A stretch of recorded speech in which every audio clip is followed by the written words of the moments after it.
was June 22nd, around 2014, and around the suburbs of Arlington, Texas. A young lady was walking her dog in the suburb, around her house, not very far. She was walking across the street, and she got hit by a pizza delivery guy who was texting while driving. That lady was my cousin. She wasn't hurt too bad. She only broke her leg, and the dog ended up being fine. Texting while driving is a serious crime that needs to be enforced even more. There are laws that have been in place to end texting while driving. I believe 22 of the states have had laws where there's no phone at all to be seen, and there's other states where there's just a no texting policy. After researching the subject, I agree that all states need to have strict laws on no cell phones at all while driving. I know some laws have been in place, but not all states. We need to have all states in place laws where there's no phone at all. There are too many people killed every year by drivers who are on their phone. Some are accidents, some are just, you're not even on your phone but you hit a person? Okay. According to the National Highway Traffic Safety Administration, while teenagers make up 7% of our nation's licensed drivers, they represent 14 of total motor vehicle fatalities. And teens, they really like to be on their phones, so a no-see, no-say phone policy would help some. Last year alone, 8,666 people were killed in automobile accidents involving teenage drivers, almost exactly the number of full-time students on a campus. This one, there's only 2,400 students, so that's just telling you how big some campuses are. Evidence also shows that the younger driver poses a greater risk. According to the Insurance Institute of Highway Safety, 16-year-olds have the highest percentage of crashes involving speeding, the highest percentage of single vehicle crashes, and the highest percentage of crashes with driver error. Now that we've seen the extent of our problem, we can explore its causes. There are two major causes of the problem.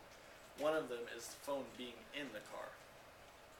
Drivers see the need to respond to a notification on their phone because most phones light up in some sort of way showing their notification.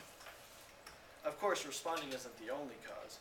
Changing music on your phone even causes you to be distracted. Anything to do with your phone can pose a distraction. A second cause is being on time. Now you might say, how does being on time affect with your phone? Well, when a person isn't on time, they will use their phone to message their boss, message whoever to show that they're going to be late. A person worried about being time is more likely to check their phone every few minutes, according to Newsweek. Studies also show that a rushed person is more likely to drive recklessly, and while on their phone, it makes it an even more dangerous situation. A third cause is being with other people. If a person is in the passenger seat texting while the other person is driving, if there is a common person that they both know, the driver is more likely to ask what they're saying and be distracted. I know it's a leap of logic, but it is very likely to happen and has happened.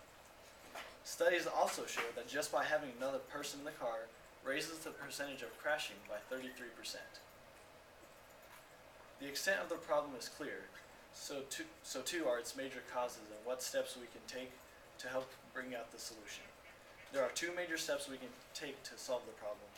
First, we need a national policy to make it where there's not any phone usage at all while in the car. This will give people motivation to stay off their phone because you'll get a ticket for having your phone out.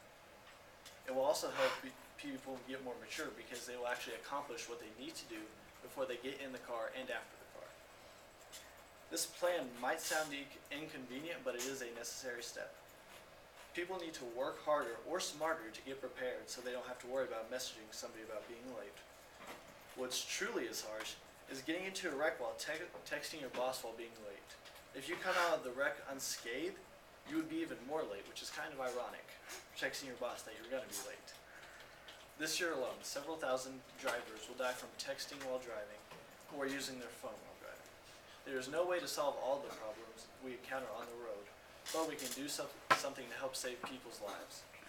My plan may seem inconvenient, but I know my cousin would have rather not been hit by a pizza guy who was texting while driving.